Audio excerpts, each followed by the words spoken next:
तो नमस्कार, आप लोगों का ऑल इंडिया स्टडी में स्वागत है। आज 1 जनवरी 2026 आ गया। तो आप लोगों को नए साल की हार्दिक बधाई, शुभकामनाएं। तो जो देखिए, आज हम जो पढ़ेंगे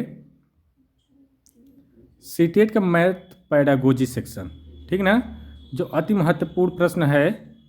ये टॉपिक नंबर 8 है, गणित में मूल्यांकन कैसे किया जाता है, ठीक ना। तो आइए प्रश्न नंबर 1 देखते हैं। गणित में असेसमेंट का मुख्य उद्देश्य क्या है। असेसमेंट जो होता है, लर्निंग बाय असेसमेंट, ठीक ना, आधुनिक मूल्यांकन। तो इसका जो सही जवाब हो जाएगा, सीखने की प्रक्रिया को सुधारना। तो ऑप्शन नंबर सी हो जाएगा, सीखने की प्रक्रिया को सुधारना। आधुनिक मूल्यांकन का ये पार्ट है, असेसमेंट फॉर लर्निंग पर आधारित होता है, ठीक ना।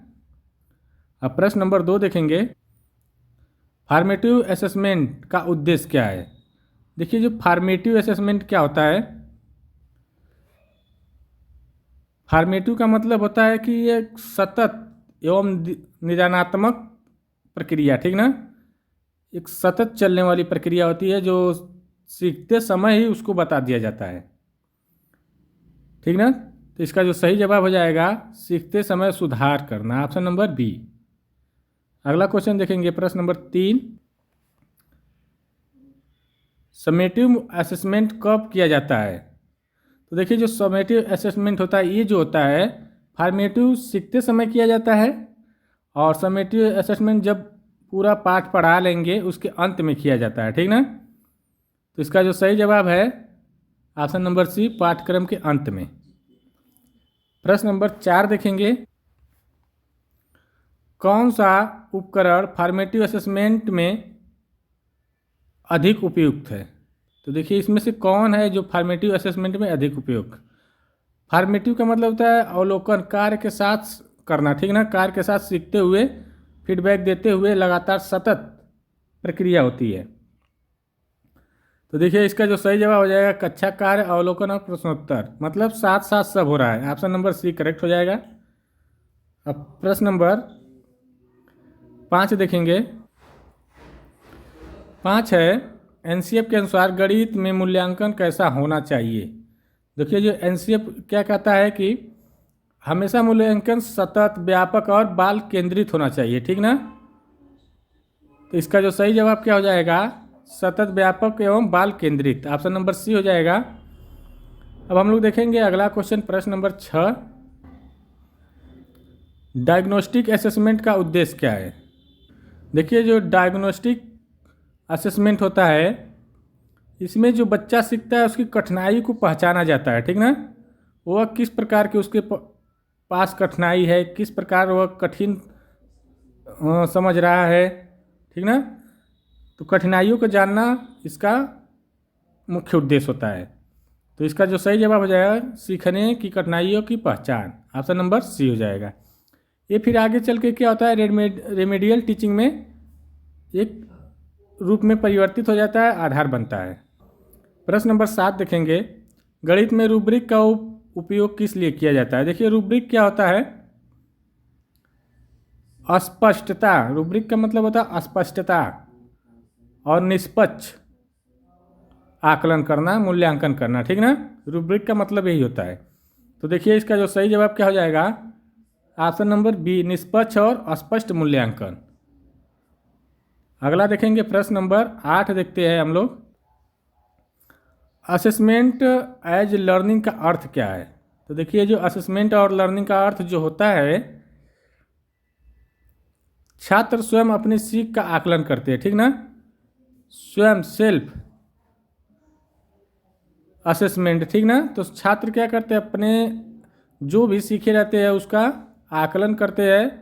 तो इसका जो सही जवाब ऑप्शन नंबर बी हो जाएगा। अब प्रश्न नंबर 9 देखते हैं, गणित में मौखिक प्रश्न क्यों उपयोगी है। देखिए, कह रहा है कि गणित में जो मौखिक प्रश्न होते हैं क्यों उपयोगी होते हैं, ठीक ना। तो इसका जो सबसे बड़ा कारण होता है, मैथमेटिक थिंकिंग को दिखाना, मतलब इससे पता चलेगा कि मैथ कितना तेज है, उसकी बच्चे का जो सोच है वह कितना तेज है, ठीक ना, कितना तेज वो सोच रहा है, विचार कर रहा है, इसको दिखाता है। तो इसका जो सही जवाब क्या हो जाएगा यार, सोच की प्रक्रिया समझने के लिए ऑप्शन नंबर सी हो जाएगा, ठीक ना। अब प्रश्न नंबर देखेंगे 10। सीटेट के अनुसार प्रभावी मूल्यांकन क्या दर्शाता है। तो देखिए जब सीटेट के अनुसार पूछ रहा है, जो प्रभावी मूल्यांकन होता है वह सीखने का समर्थन को बताता है, दर्शाता है, ठीक ना। सपोर्ट करता है किसको, सीखने को सपोर्ट करता है, लर्निंग को सपोर्ट करता है। तो इसका जो सही जवाब हो जाएगा ऑप्शन नंबर सी, सीखने समर्थक।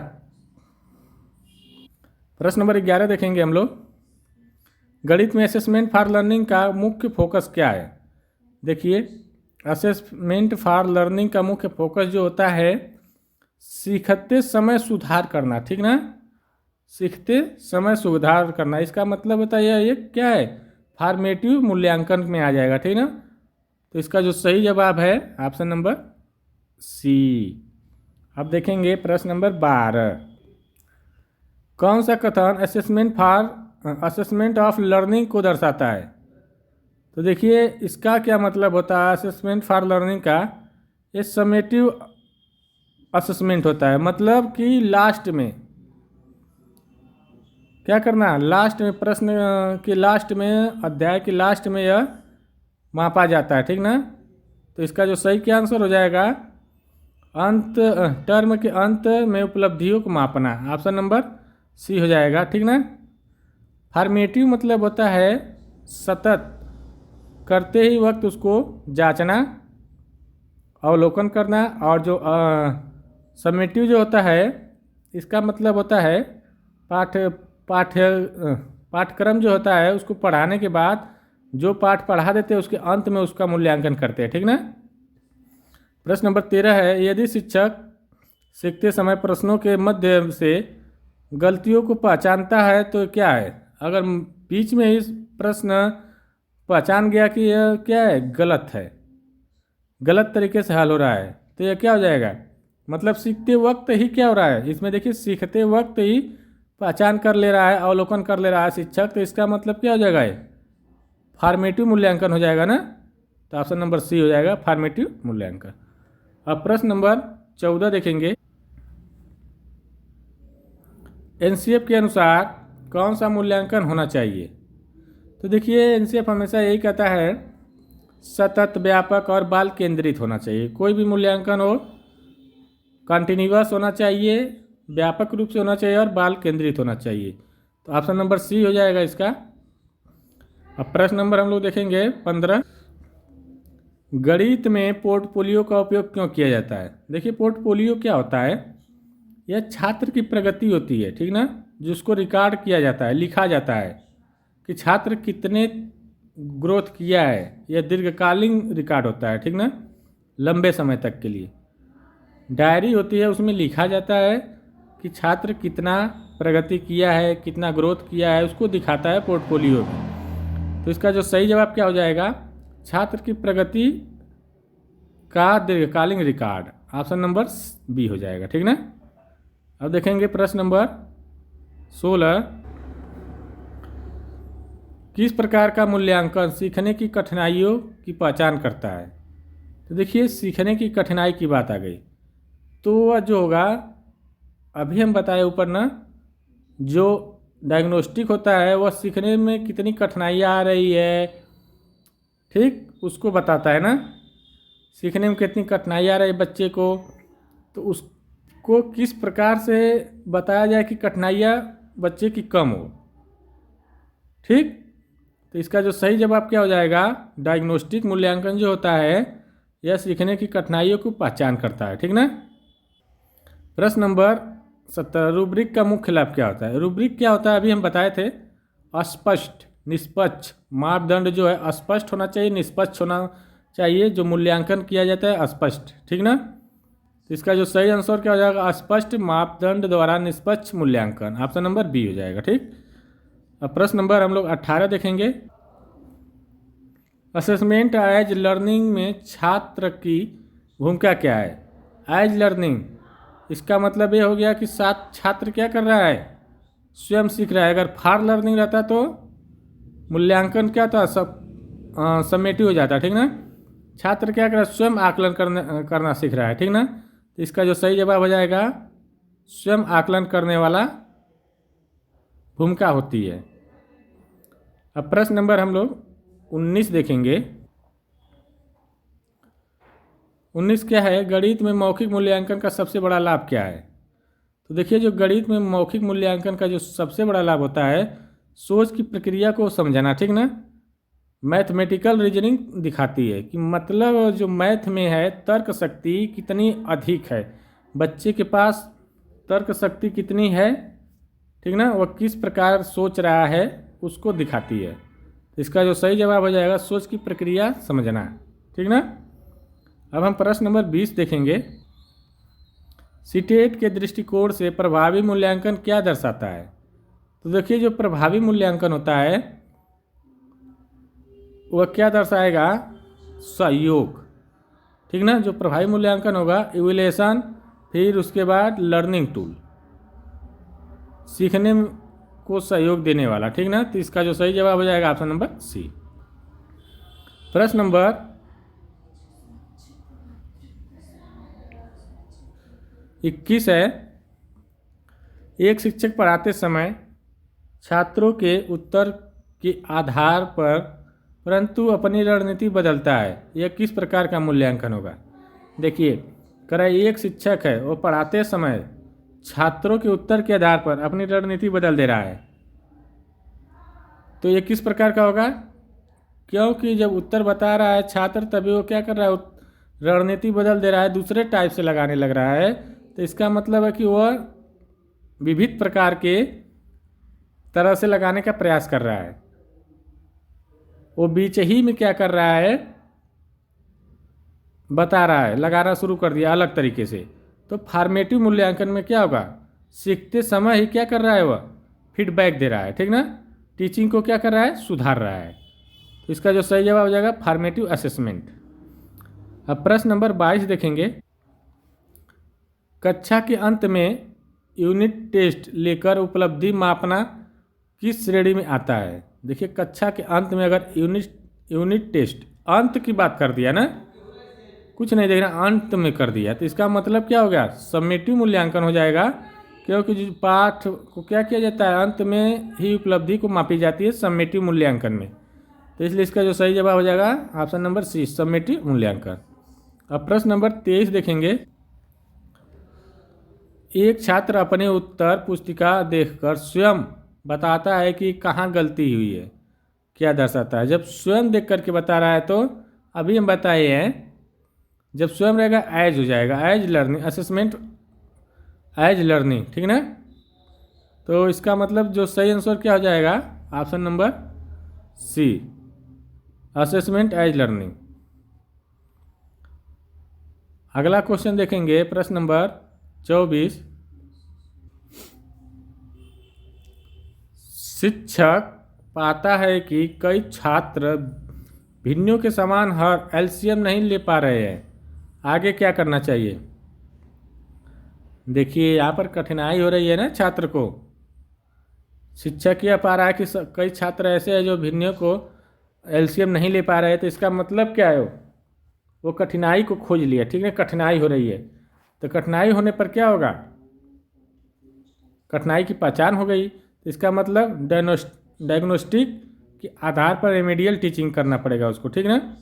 रेमेडियल टीचिंग का मतलब है उसको पहचान कर उसको उपचार करना, ठीक ना। तो ऑप्शन नंबर सी हो जाएगा, रेमेडियल टीचिंग का मतलब तो उपचार करना, ठीक ना। ये सीधे सीधे समझ लीजिए, समस्या का समाधान करना। प्रश्न नंबर 25 है, एनसीएफ के अनुसार मूल्यांकन का सबसे उपयुक्त तरीका कौन सा है। देखिए, यहाँ पर केवल है ना, तो केवल कट गया तो बचा क्या, सतत, व्यापक एवं बाल केंद्रित, यही फिर दोबारा क्वेश्चन आ गया है। प्रश्न नंबर 26, गणित में पोर्टफोलियो का उपयोग किस उद्देश्य से होता है। पोर्टफोलियो का उपयोग किस उद्देश्य से होता है, क्वेश्चन तो वही है लेकिन ऑप्शन बदला हुआ है। देखिए, तो इसमें क्या होता है, छात्र सर्वश्रेष्ठ कार्य को दिखाने के लिए, ठीक ना, छात्र की प्रगति क्या हुई है और किस प्रकार की प्रगति किया है उसको दिखाने के लिए पोर्टफोलियो का उपयोग किया जाता है। अब हम देखेंगे प्रश्न नंबर 27, यदि शिक्षक स्पष्ट मापदंड बनाकर प्रोजेक्ट का मूल्यांकन करता है तो किस प्रकार का प्रयोग कर रहा है? तो देखिए जो यह प्रयोग कर रहा है रूब्रिक। स्पष्ट की बात आ गई ना, स्पष्ट मापदंड। स्पष्ट जब मापदंड होगा तो वह रूब्रिक का करेगा, ठीक ना। रूब्रिक में क्या होता है? स्पष्ट मापदंड होता है, ठीक ना। तो इसका जो सही आंसर ऑप्शन नंबर बी हो जाएगा। अब प्रश्न नंबर 28 देखेंगे। गणित में मौखिक प्रश्न पूछने का मुख्य लाभ। कह रहा है गणित में मौखिक प्रश्न पूछने का मुख्य लाभ क्या होता है? फिर वही बात आ गई, सोच और तर्क प्रक्रिया को समझना। ऑप्शन नंबर सी हो जाएगा, ठीक। अब प्रश्न नंबर हम लोग देखेंगे 29। जब शिक्षक छात्रों की तुलना एक दूसरे से करता है तो यह कौन सा मूल्यांकन होगा? देखिए जब शिक्षक छात्र का तुलना एक दूसरे से करेगा तो क्या हो जाएगा? सोचिए, तुलना कर रहा है तो ये हो जाएगा नॉर्म रेफरेंसेड, ठीक ना। तो ऑप्शन नंबर सी हो जाएगा, ठीक ना। जो छात्रों की तुलना यहाँ पर क्या किया जा रहा है? समूह से की जाती है, ठीक ना, इसलिए ऑप्शन नंबर सी हो जाएगा। अब प्रश्न नंबर देखेंगे 30। आज 30 क्वेश्चन रहेगा। प्रश्न नंबर 30 है, सीटेट के अनुसार प्रभावी मूल्यांकन का सबसे बड़ा परिणाम क्या है? तो देखिए जो सबसे बड़ा परिणाम होता है ना, सुधार करना, ठीक ना, सीखने में सुधार। ऑप्शन नंबर सी हो जाएगा। मूल्यांकन में क्या होता है? सपोर्ट करना, ठीक ना। सपोर्ट बहुत ज़रूरी है। जब सपोर्ट करेंगे तभी बच्चा क्या करेगा? प्रभावी ढंग से सीखेगा। तो देखिए वीडियो अच्छी लगी चैनल को लाइक शेयर सब्सक्राइब ज़रूर कर दीजिए। अब मिलते हैं अगले वीडियो के लिए, तब तक के लिए नमस्कार, धन्यवाद।